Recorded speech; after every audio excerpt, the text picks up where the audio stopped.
नाटक नहीं था, परंतु एक ऐसे इतिहास का एक पन्ना था जिसने पूरे समय के लिए इतिहास को पलट के रख दिया, समय को विभाजित कर दिया। और आज जब हम पीछे मुड़कर झांकते हैं तो पाते हैं कि चीजें वैसी नहीं रही, चीजें जो है वो बदल गई, समय जो है वो बदल गया। और आज भी जिस तरह उस समय में अपनी परिस्थितियों के आधार पर लोग उस बालक को देखने के लिए जा रहे थे ताकि उसके दर्शन किए जाएं,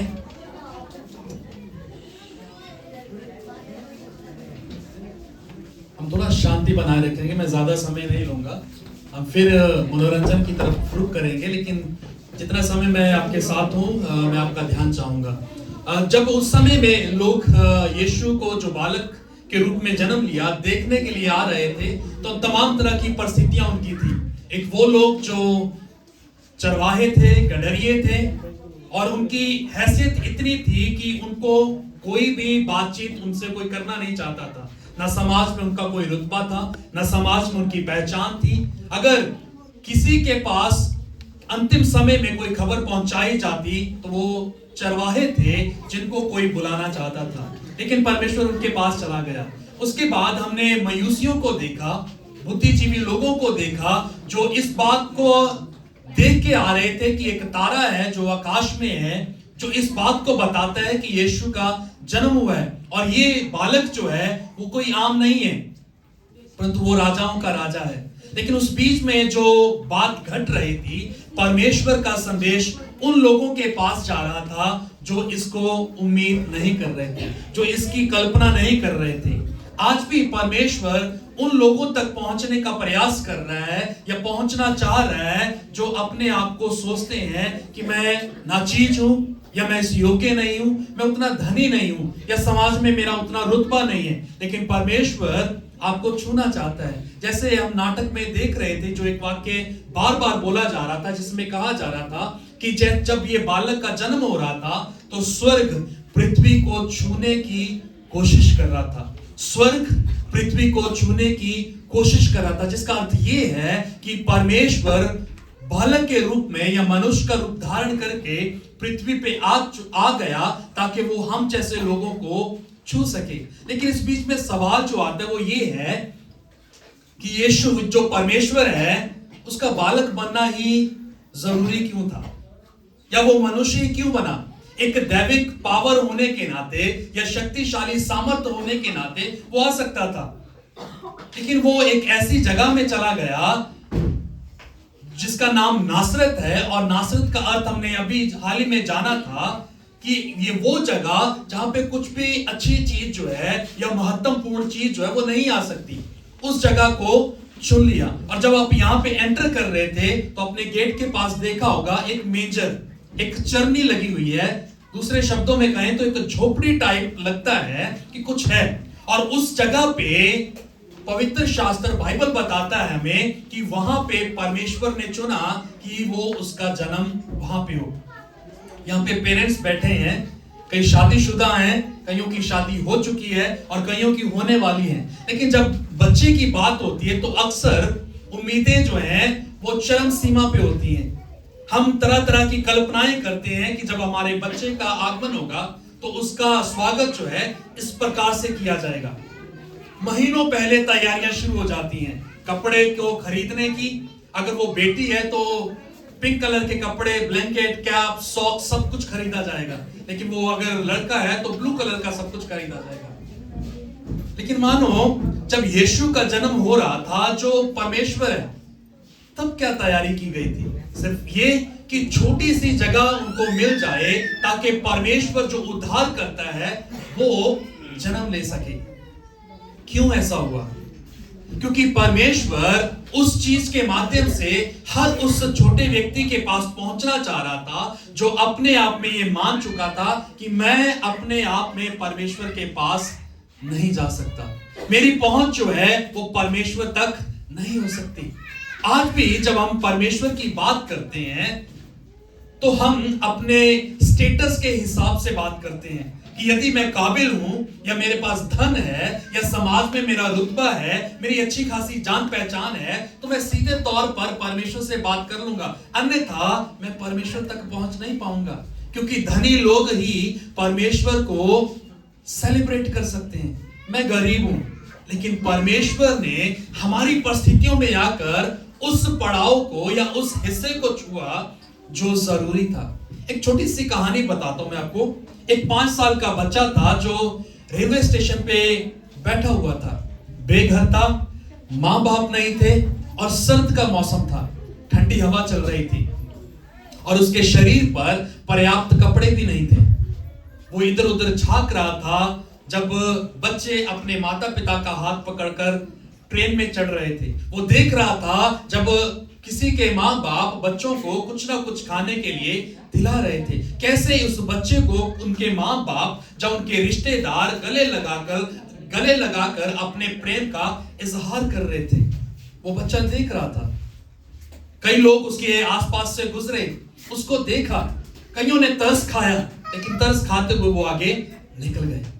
लेकिन कुछ समय ऐसे ही चलता रहा जब तो एक व्यक्ति आया, बुजुर्ग व्यक्ति आया जिसकी उम्र करीबन 70 से 75 वर्ष की होगी।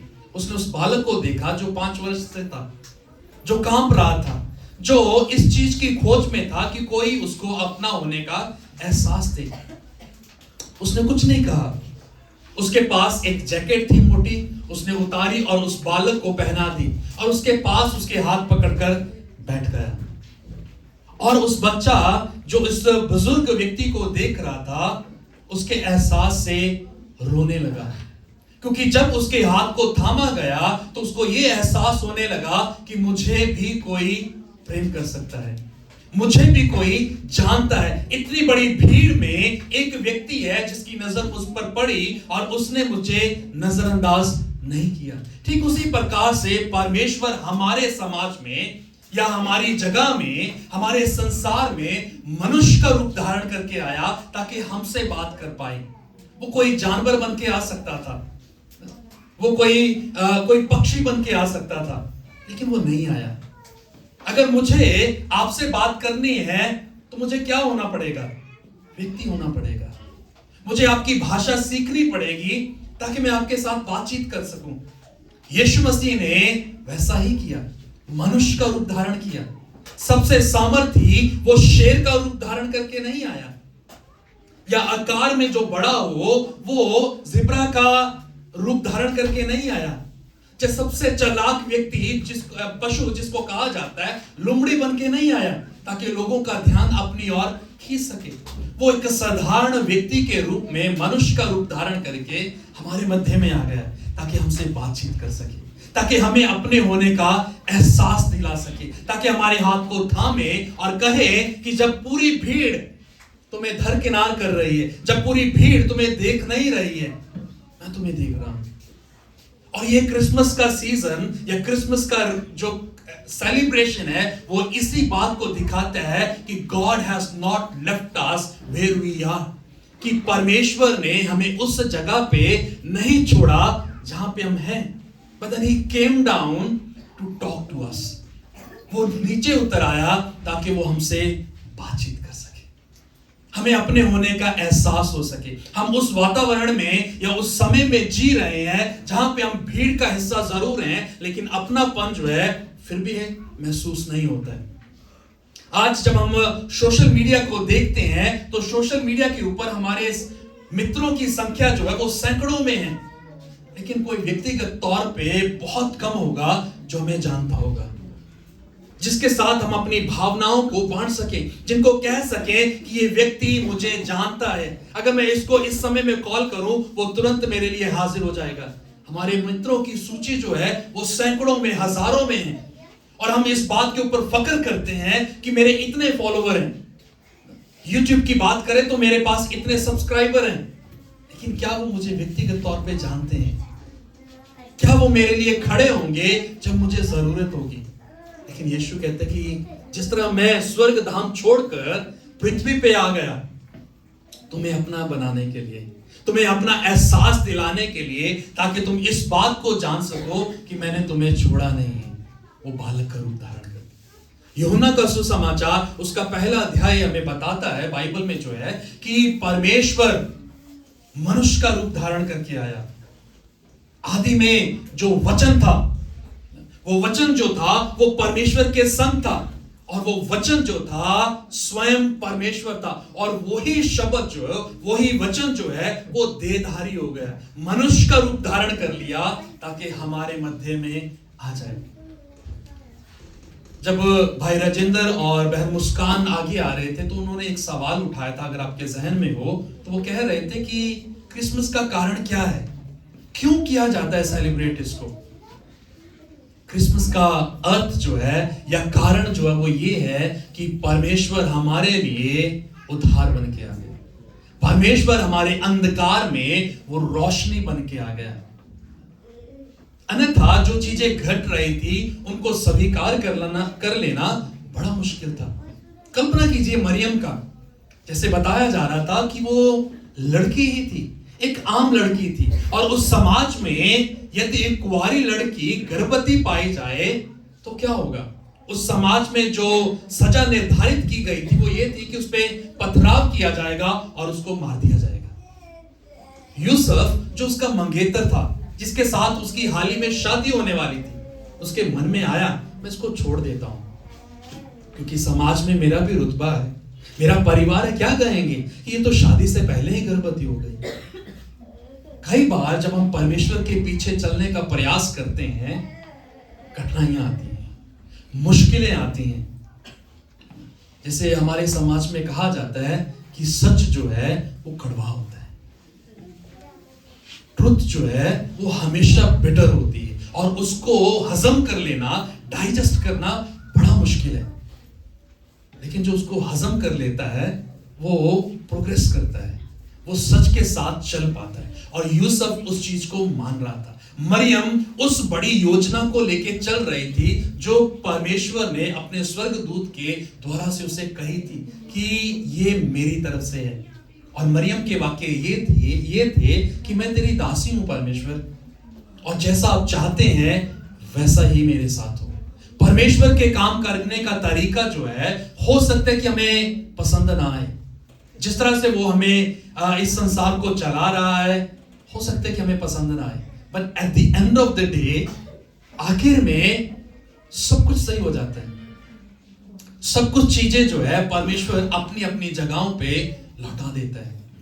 जैसे हमें बॉलीवुड मूवीज में दिखाया जाता है, एट द एंड सब कुछ हैप्पी हो जाता है, खुश मिजाजी से सब कुछ खत्म हो जाता है। और परमेश्वर ने उस अंत तक हमें ले जाने के लिए मनुष्य का रूप धारण किया, ताकि वो हमारे पापों को माफ कर सके, उद्धारक के रूप में हमारे जीवन में कार्य कर सके। और क्रिसमस हमें ये बताता है कि परमेश्वर ने हमें हमारे हालातों में नहीं छोड़ा।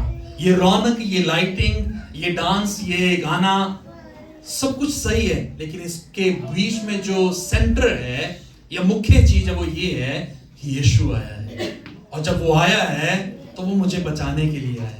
तो आज भी कहीं ना कहीं जो 2000 साल पहले कहानी घटी थी, उसका परिणाम जो है या उसका प्रभाव जो है वो आज भी दिखता है। आज भी वो उतनी ही असरदार है, और आज भी कहीं ना कहीं वो हमसे रिस्पॉन्स की मांग कर रही है। जैसे मयूसियों से की, जिनको तारा दिखाई दिया, या गडरियों से की जो अपने भेड़ों की रखवाली कर रहे थे, यूसुफ जो परिस्थितियों को लेके बेचैन हो रहा था, मरियम जो घबराई हुई थी, रिस्पॉन्ड मांग रहे थे, और उन्होंने रिस्पॉन्स दिया। जो परमेश्वर उनको कह रहा था उसके अनुसार उन्होंने प्रत्युत्तर दिया। आज हमारा प्रत्युत्तर क्या है? क्रिसमस तो है, वो हर साल आएगा। अगले साल 2026 को 25 तारीख को फिर सेलिब्रेट करेंगे हम लोग, और आप में से बहुत हमारे साथ होंगे अगर प्रभु ने चाहा। लेकिन हमारा आज के दिन में क्या प्रत्युत्तर है? आज जब हम क्रिसमस को देखते हैं तो मेरे अंदर, मेरे दिल में क्या पनपता है, या कौन सा बुलबुला फूट रहा है जो इस बात को कह सके कि हाँ प्रभु मैं ये करना चाह रहा हूं? या मेरे अंदर क्या जलजलाहट परमेश्वर इस समय के दौरान पैदा कर रहा है, जो कहीं ना कहीं उत्सुकता बढ़ा रहा है कि मैं जान सकूं कि ये वास्तव में है क्या।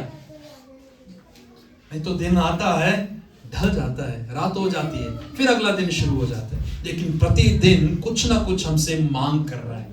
और क्रिसमस जो है वो मांग कर रहा है हमसे कि हम क्या रिस्पांस परमेश्वर को देंगे।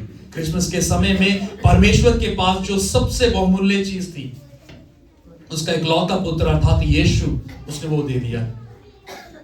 वचन बताता है यूहन्ना 3:16 में कि परमेश्वर ने जगत से ऐसा प्रेम किया कि उसने अपना इकलौता पुत्र दे दिया, और जो कोई भी उस पर विश्वास करे वो नाश ना हो परंतु अनंत जीवन पाले। परमेश्वर के पास सबसे बहुमूल्य चीज जो थी वो परमेश्वर ने आपको और मुझे, इस संसार को दे दी। अगर आपसे पूछा जाए कि आपके पास सबसे बहुमूल्य चीज क्या है, और मैं सोचता हूं कि आज के समय में सबसे ज्यादा महत्वपूर्ण और एक्सपेंसिव चीज जो है किसी के पास जो है, पहला अगर टेक्नोलॉजी की बात करें तो वो डेटा है। डेटा को सबसे ज्यादा इंपॉर्टेंस दी जाती है आज के युग में। दूसरे हमारे गैजेट्स हैं, हमारे मोबाइल, हमारे टैब्स, हमारा आईपैड, ये हमारे लिए सबसे महत्वपूर्ण है और हम कभी भी शेयर नहीं करना चाहेंगे क्योंकि हमारे सारे सीक्रेट्स जो हैं उसी में दफन है।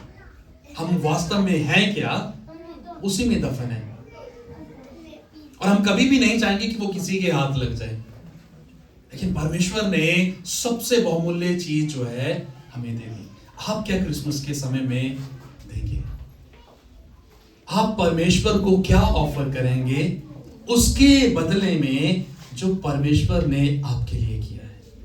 तो यही संदेश है क्रिसमस का, जो हमें बार बार याद दिलाता है इस बात के लिए कि क्रिसमस जो है वो लाइट्स के बारे में जरूर है, वो गाने के बारे में, कैरल के बारे में, नृत्य के बारे में जरूर है, लेकिन उससे भी बढ़कर वो यीशु के आगमन के बारे में है, जिसने सबसे छोटा स्थान चुना, जिसकी अपने आप में कोई भी अहमियत नहीं थी, वो स्थान चुना और उस स्थान पे अपने आप को पाया ताकि हम लोग वहां पे पहुंच सके। तो आपका प्रत्युत्तर इस क्रिसमस के समय में परमेश्वर के लिए क्या होगा? ये आपके लिए सवाल है जो मैं छोड़ना चाहता हूं। हम प्रार्थना करें। प्रभु जी, हम धन्यवाद देते हैं कि इस क्रिसमस के समय में प्रभु आप हमारे मध्य में आए, और इसीलिए आए ताकि हम अपने पापों से उद्धार पाएं। इसीलिए आए ताकि हम उस मुकाम तक पहुंचे जहां से हम अपने पापों के कारण गिर गए थे। प्रभु, हम ये सत्य है कि हम अपने आप को सही साबित करने का लगातार प्रयास करते रहते हैं। हम जानते हैं कि हम अपने मन ही मन में कितने दुष्ट हैं, कितने पापी हैं, और कितना बैर, कितना लालच हमें भरा हुआ है, कितनी बुरी बातें आज भी हमारे मनों में कहीं ना कहीं दस्तक देती हैं, जो दूसरों का नुकसान करती हैं, जो अपने आप के स्वार्थ को पूरा करने के लिए दूसरों को नीचा दिखाती हैं। और हम उन सभी का अंगीकार करते हैं क्योंकि हम जानते हैं कि परमेश्वर आप में वो सामर्थ्य है कि आप हमारी गलतियों को, हमारे पापों को क्षमा कर सके। तो अब जब प्रभु जी आप हमारे मध्य में हैं और हम क्रिसमस को सेलिब्रेट करते हैं, उन्हें दीजिए कि आप हमारी तमाम गलतियों को भी क्षमा करें और हमें उस उद्धार जो मसीह यीशु में संभव किया गया उसको थामना, उसको जीना सिखाएं। और यदि हम में से कोई ऐसा है जो आज भी आपको उद्धारकर्ता के रूप में नहीं जानता, तो मेरी विनती है प्रभु जी कि पवित्र आत्मा के जरिए से आप अपने आप को उन पे प्रकट करें, उनकी बंद आंखों को खोलें, उनके अंधविश्वास को तोड़ें, ताकि वो सच्चाई को जानते हुए आपको जान सके। आपकी राहें आसान नहीं हैं, मुश्किल हैं, लेकिन वो अच्छी हैं, वो बेहतर है। तो हमारी सहायता करें ताकि हम अपनी परिस्थितियों के बावजूद भी आपके पीछे चलना सीखें, जैसे मरियम चली, जैसे यूसुफ चला, जैसे गडरिये और मयूसी चले। लेकिन उसी बीच में एक ऐसा व्यक्ति भी था, राजा हेरोदेस, जिसने चुनाव किया कि वो आपकी इच्छा के खिलाफ जाएगा। और हम में से बहुत ऐसे मन के भी हैं जो आपकी इच्छा के खिलाफ जाने का सोचते हैं। लेकिन प्रभु आप हम सब पर दया करें और हमें उस मुकाम पर ले जाएं जहां पे आप हमें देखना चाहते हैं। इस दुआ को उद्धार करता प्रभु यीशु मसीह के नाम से मांगते हैं, आमीन।